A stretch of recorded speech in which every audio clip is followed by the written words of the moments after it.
அதற்கு பிரதி உபகாரமாக தங்கள் மன்னரிடம் சில நாழிகைகள் நான் தனிமையில் பேசுவதற்கு ஏற்பாடு செய்ய வேண்டும்.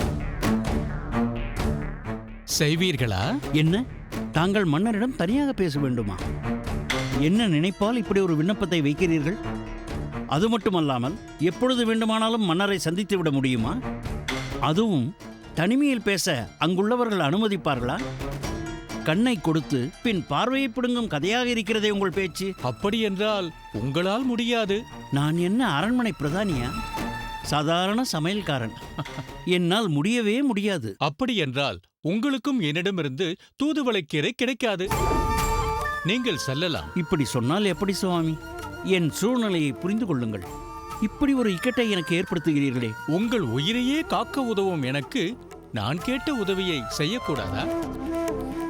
வேறு வழியே இல்லை. மன்னரை சந்திக்க நீங்கள் வாய்ப்பை ஏற்படுத்தி தராவிட்டால் தூதுவளை துவையலை நிச்சயம் நான் செய்து தர மாட்டேன். இல்லை இல்லை, எனக்கு அது நிச்சயம் வேண்டும். முயற்சி செய்கிறேன். இதனால் எனக்கு சங்கடம் ஏதும் வராமல் தாங்கள் பார்த்துக் கொள்வீர்களா? தங்கள் சங்கடத்தை நீக்க வேண்டும் என்பதற்காகத்தானே நான் அங்கு வர வேண்டும் என்கிறேன். சரி சரி, தாங்கள் எனக்கு மிகவும் தெரிந்தவர், வேண்டியவர் என்று எதையாவது சொல்லி சம்மதம் வாங்க பார்க்கிறேன். ஆனால் ஒன்று, மன்னர் இதற்கு ஒப்புக்கொள்ள வேண்டுமே. மன்னர் ஒப்புக்கொள்வார் என்றுதான் நம்புகிறேன். தாங்கள் அதிக நேரம் எடுத்துக்கொள்ளாமல் சீக்கிரமாக பேசிவிட்டு வந்துவிட வேண்டும். நான் அவரிடம் பேசிய பிறகுதானே நான் வருவதா அல்லது அவர் வருவதா என்று தீர்மானிக்க முடியும். அவர் வருவதா? தாங்கள் என்ன சொல்கிறீர்கள்? இல்லை இல்லை, நீங்கள் மன்னரை சந்திக்க ஏற்பாடு செய்யுங்கள். நான் தூதுவளைக்கீரையோடு வருகிறேன் என்று சொல்ல வந்தேன். சரி சரி, நான் புறப்படுகிறேன். அதிக நேரம் தாமதிக்க வேண்டாம், சீக்கிரமாக வந்து விடுங்கள். நிச்சயமாக, நீங்கள் செல்லுங்கள்.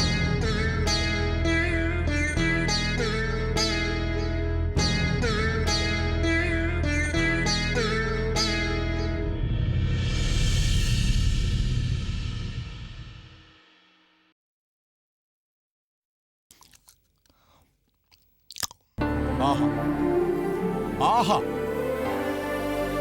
அற்புதம்! இந்த தூதுவளை துவையலை எப்படித்தான் சாப்பிடாமல் இருந்தேனோ. என்ன, ஒரு 10-15 நாட்கள் இருக்குமா இதை சாப்பிட்டு? இல்லை மன்னவா, 4-5 நாட்கள் தான் ஆகிறது. அப்படியா? ஆம் மன்னவா. தூதுவளைக்கீரை உங்கள் வாழ்வில் ஒரு அங்கமாகிவிட்டதால் சில நாட்கள் சாப்பிடாமல் இருந்ததே பல நாட்கள் ஆகிவிட்டது போல் உங்களுக்கு தோன்றுகிறது. இத்தனை நாளாக என் தலைக்கு மேல் வாள் ஊசலாடி கொண்டிருக்கும். இன்றோடு அது போய்விட்டது. வாழ்தான் போயிற்றே என்று நீ அருந்த வாளாகி விடாதே. தினமும் இந்த தூதுவளை கீரை எனக்கு கிடைக்க வேண்டும்.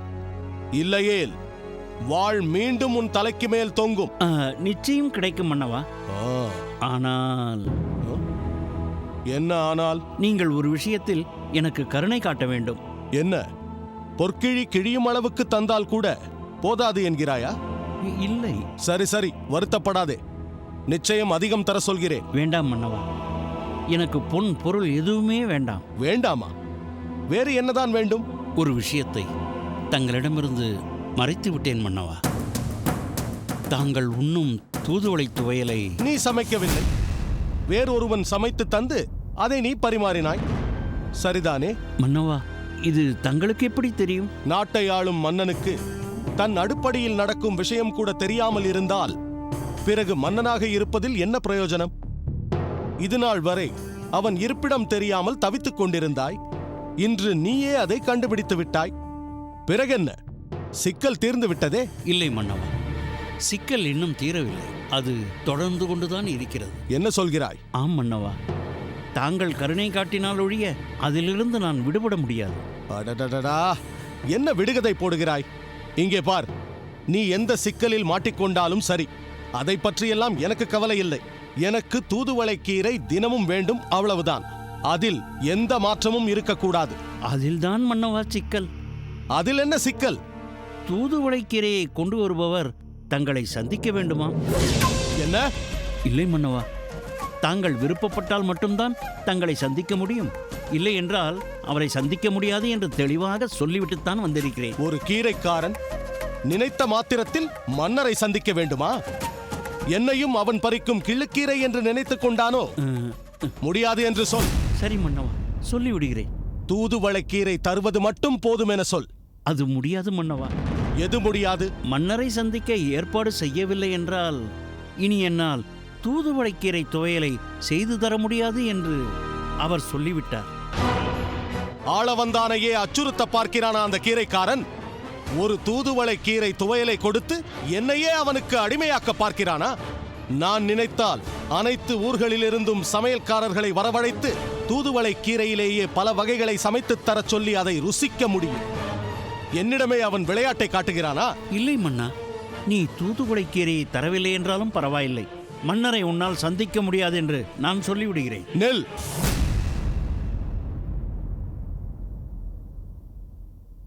யாரை எங்கிருந்து அழைத்து வந்தாலும் இந்த அளவுக்கு கைப்பக்குவத்தோடு இதை செய்வார்களா என்பதில் சிறிது சந்தேகம்தான். என்னாலும் இதை உண்ணாமல் இருக்க முடியவில்லை. இப்படி ஒரு கீரையை சமைத்து என்னை திருப்திப்படுத்தியவனை நானும் ஒரு முறை சந்தித்து அவனை திருப்திப்படுத்துவதில் தவறொன்றுமில்லை. நீ அவனை வரச் சொல், நான் சந்திக்கிறேன்.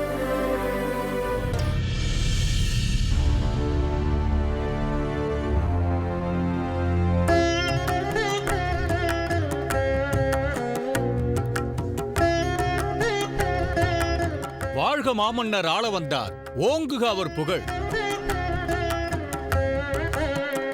நீங்கள்தான் அந்த தூதுவளைக்கீரை உபகாரியோ? பார்க்க தீவிர வைணவராக காட்சியளிக்கிறீர். வைணவர் என்னும் நிலை மிகவும் உயர்ந்தது மன்னா. அந்த நிலைக்குச் செல்ல நான் முயற்சி செய்து கொண்டிருக்கிறேன். அவ்வளவுதான். அப்படியா? நீங்களே தேடி வந்து எனக்கு கீரை உபயம் செய்தீர் என்று கேள்விப்பட்டோம். அதற்கு காரணம் என்ன? நாட்டு மக்களின் நலம் விரும்பியான தங்களுக்கு விருப்பமான ஒரு உணவு என் மூலம் கிடைக்கிறதென்றால் அதற்கு தங்கள் மீது எனக்குள்ள அன்புதான் காரணம். அந்த அன்பு ஏன் சில நாட்களாக தடைப்பட்டு விட்டது? அதற்கும் அன்புதான் காரணம். என்ன சொல்கிறீர்கள்? எப்படியாவது தங்களை நேரில் காண வேண்டுமென்ற அன்பான ஆசையே அதற்கு காரணம். ஓஹோ, அப்படியானால் என்னை சந்திப்பதற்கான ஒரு வாய்ப்பாகத்தான் இந்த கீரை உபயத்தை செய்தீர்கள் என்று சொல்லுங்கள். உண்மைதான் மன்னவா. என்னை காண வேண்டிய தேவை அப்படி என்ன வந்தது உமக்கு? அதைச் சொல்லும். முதலில் தாங்கள் நலமா என்று காண விரும்பினேன் மன்னவா.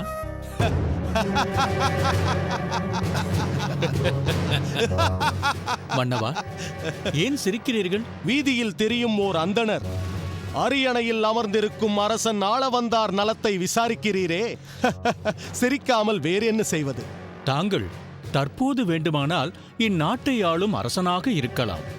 ஆனால் நீங்களும் ஒரு காலத்தில் சாதாரண அந்தணனாக இருந்தவன்தானே? அப்போது உனது பெயரும் யமுனை துறைவன்தானே?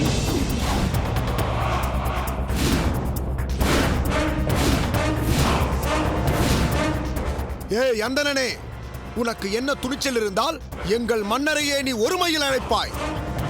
இந்த அந்தணனை சாதாரணமாக விடக்கூடாது. இவனை தண்டித்தே தீர வேண்டும். எல்லாம் இந்த சமையல்காரனின் வேலைதான். இவனையும் சேர்த்தே தண்டிக்க வேண்டும். ஐயோ, இப்படி இவர் விவகாரமாக பேசுவார் என்று நான் சற்றும் எதிர்பார்க்கவில்லை.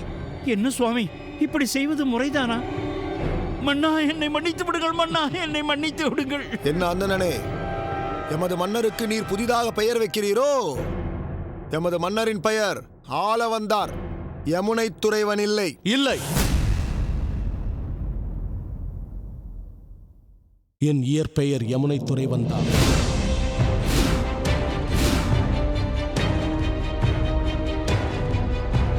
அப்பெயரை நான் துறந்து பல ஆண்டுகளாகிவிட்டன. என்ன, அதை ஞாபகப்படுத்தத்தான் தாங்கள் இப்போது இங்கு வந்தீர்களோ?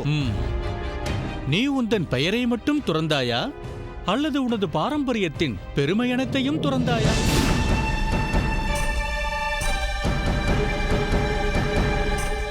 யமுனை துறைவன் என்ற பெயர் உனக்கு சாதாரணமாக வழங்கப்பட்டதென்று நினைத்தாயா? உனது பாட்டனாரான நாதமுனிகள் யமுனை நதி தன் குடும்பத்தில் ஒரு அங்கமாக இருக்க வேண்டும் என்று ஆசைப்பட்டு அதை உண்மையாக்கும் வண்ணம் உன் தகப்பனார் ஈஸ்வரமுனி உனக்கு அருளிய பெயர்தான் யமுனை துறைவன்.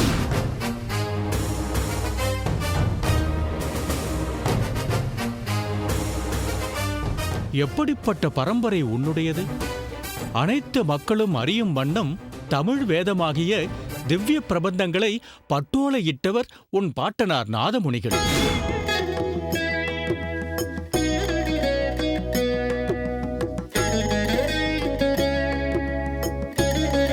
என் குருநாதரான உய்யக்கொண்டாரின் ஜீவனாகவும் குருவாகவும் இருந்தவர். திராவிட தமிழ் வேதத்தை மக்களிடையே பரப்பும் ஒரு உயர்ந்த வைணவ சிரேஷ்டனாக நீ வருவாய் என்று அவர் எவ்வளவு ஆசைப்பட்டார். ஆனால் நீ அனைத்தையும் மறந்துவிட்டாய்.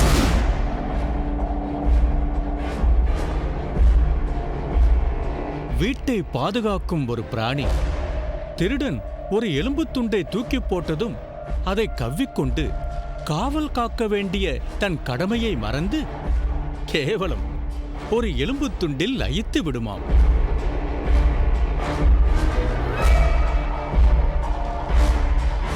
உன் சிறுவயதில் குருநாதரின் மானத்தை காப்பாற்றுவதற்காக இவ்வரண்மனைக்கு வந்த நீ அரண்மனை வாழ்வு கிடைத்ததும் உன் உண்மை நிலையை இழந்துவிட்டாயே.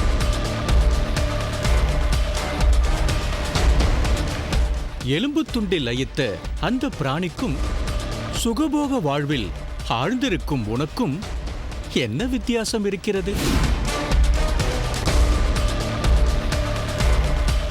என்ன சொன்னாய்? உன் தலையை அறுத்து எறிகிறேன் பார்.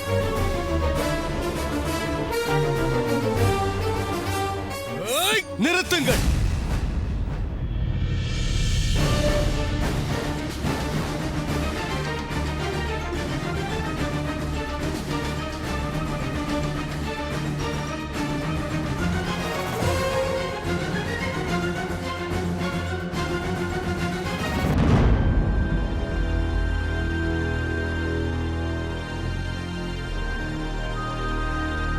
அனைவரும் இந்த அவையை விட்டு வெளியே செல்லுங்கள். நான் இவருடன் தனிமையில் பேச வேண்டும்.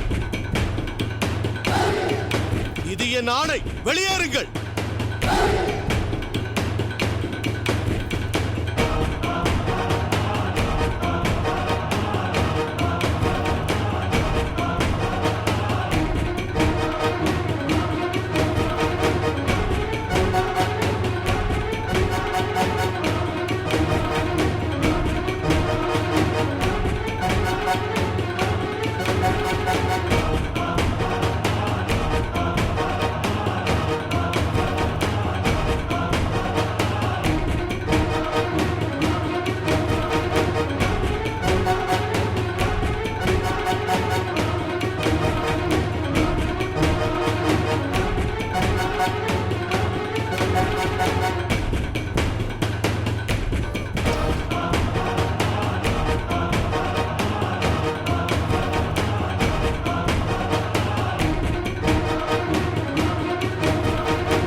உமக்கு என்ன வேண்டும்? என்னை குழப்பத்தில் ஆழ்த்துவதுதான் உமது வேலையா? எதை பெறுவதற்காக இங்கு வந்தீர்கள்? நான் எதையும் பெறுவதற்காக இங்கு வரவில்லை. நீ மறந்த உன் உண்மை நிலையை உணரச் செய்வதற்காகவே நான் இங்கு வந்தேன். பதட்டத்திற்கு இடம் கொடுக்காமல் உனது கடந்த காலத்தை நோக்கிச் செல்.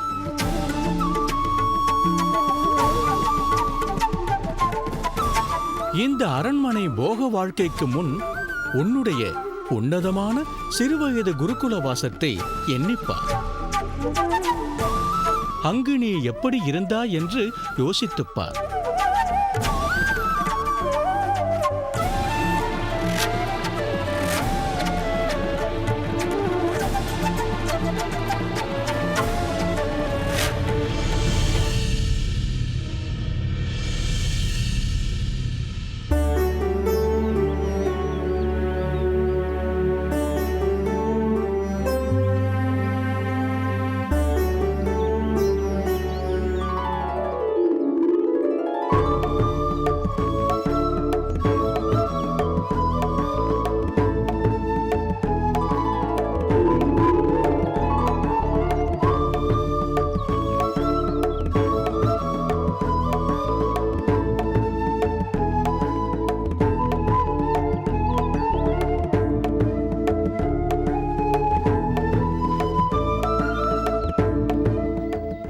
துறைவா, அடியேன். வெகு நேரம் விசிறிக் கொண்டிருப்பது உனக்கு களைப்பாக இல்லையா? உங்கள் புன்னகை தவழும் திருமுகத்தை பார்த்து கொண்டிருந்தால் களைப்பே தோன்றாது குருதேவா. சரி, உன்னிடம் ஒன்று கேட்க விரும்புகிறேன். கேளுங்கள் குருதேவா. உன் வாழ்க்கையில் எதை நீ பெரும் பேராக நினைக்கிறாய்? தங்களை குருவாக அடைந்ததையே அடியேன் பெரும் பேராக எண்ணுகிறேன். நீ கூறும் பதில் விசித்திரமாக இருக்கிறதே யமுனை துறைவா. பொன்னையும் பொருளையும் பெறுவதையே தான் பெற்ற பேராக நினைக்கும் இவ்வுலகில் நீ நான் கிடைத்ததை பெரும் பேராக நினைக்கிறாயே. பொன்னும் பொருளும் எத்தனை காலங்கள் நம்மோடு வரப்போகிறது? இவ்வுடல் தளர்ந்து கீழே விழும் பொழுது எவ்வளவு பெரிய செல்வந்தராக இருந்தாலும் அனைத்தையும் விட்டுவிட்டுத்தானே போக வேண்டும். ஆனால் தாங்கள் எனக்கு அளித்துள்ள ஞான செல்வம் பிறவிகளை கடந்து பெருமானின் வைகுண்ட லோகத்திற்கு என்னை அழைத்து செல்லப் போகிறது. ஆஹா, அந்த பொக்கிஷத்தை தந்த தங்களை பெற்றது எனக்கு கிடைத்த பெரும் பேரல்லவா? சரி, உன்னிடம் மேலும் ஒரு கேள்வியை கேட்கிறேன். கேளுங்கள் குருதேவா. ஒரு சீடன் குருவுக்கு செய்யும் உயர்ந்த சேவை என்று எதை சாஸ்திரம் சொல்கிறது? முக்கியமாக 2 சொல்கிறேன். அவை என்ன? ஒன்று வாணி சேவை, மற்றொன்று வபு சேவை. சரியாகச் சொன்னாய். ஆமாம், வெறும் பெயர்களை மட்டுமே தெரிந்து வைத்திருக்கிறாயா அல்லது அதன் பொருளையும் புரிந்து வைத்திருக்கிறாயா? சுவாமி, குழப்பமடையாதே யமுனை துறைவா. பல பேர் வெறும் ஏட்டில் படிப்பதோடு நிறுத்திக் கொள்கிறார்கள். வெகு சிலரே அதன் பொருளை உணர்ந்து அதன்படி நடந்து கொள்கிறார்கள். அந்த வெகு சிலரிலும் உன்னை விசேஷமாக அறிகிறேன். எனவே உன் வாக்கால் சேவைகளின் பொருளை நீ கூற நான் கேட்க ஆசைப்படுகிறேன். எதையும் இனிமையாக கேட்கும் உங்களுக்கு நிகர் யார் இருக்கிறார்கள் சுவாமி? வாணி சேவா என்பது சாஸ்திரங்களில் குரு போதிக்கும் விஷயங்களை நன்கு கேட்டு மனதில் நிறுத்தி அதை கவனமுடன் கடைபிடித்தல். வபு சேவா என்பது தன் சரீரத்தால் குருவிற்கு செய்யும் பணிவிடை, அதாவது தொண்டு. வாணி சேவா நம் கல்வி வித்தையை மேம்படுத்துவதற்கு, வபு சேவா நம் அகங்காரம் தொலைவதற்கு. ஆஹா, அருமை யமுனை துறைவா, அருமை. சத் சிஷ்யனே, நீ என்னை பெற்றதை விட உன்னை நான் சீடனாக பெற்றதையே நான் பெற்ற பெரும் பேராக கருதுகிறேன். நான் நடத்தும் பாடங்களும் போதனைகளும் சரியான திசையில் போகிறதா என்ற கலக்கம் இனி எனக்கு அவசியமில்லை. அந்த கலக்கம் என்றும் உங்களுக்கு அவசியமில்லை. உங்கள் சிஷ்யர்கள் உங்களுக்கு ஒரு குறையும் வரும்படி நடக்க மாட்டார்கள். யமுனை துறைவா, உனது அடக்கமும் இதமான பதிலுரையும் அதற்கு மகுடம் வைத்தாற்போல் என்னை மெய்சிலிர்க்க வைக்கிறது. நீ ஞான சிரேஷ்டனாக இருப்பதில் எந்த ஆச்சரியமும் இல்லை. நீ உன் பாட்டனார் வழியில் பிறந்திருக்கிறாய்.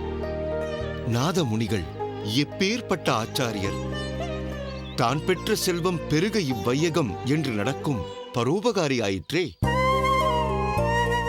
அவருடைய பேரனாகிய உனக்கு அவருடைய பெருமைகள் உரித்தாகும். நீ வாழ்வாங்கு வாழ என் நல்லாசிகள்.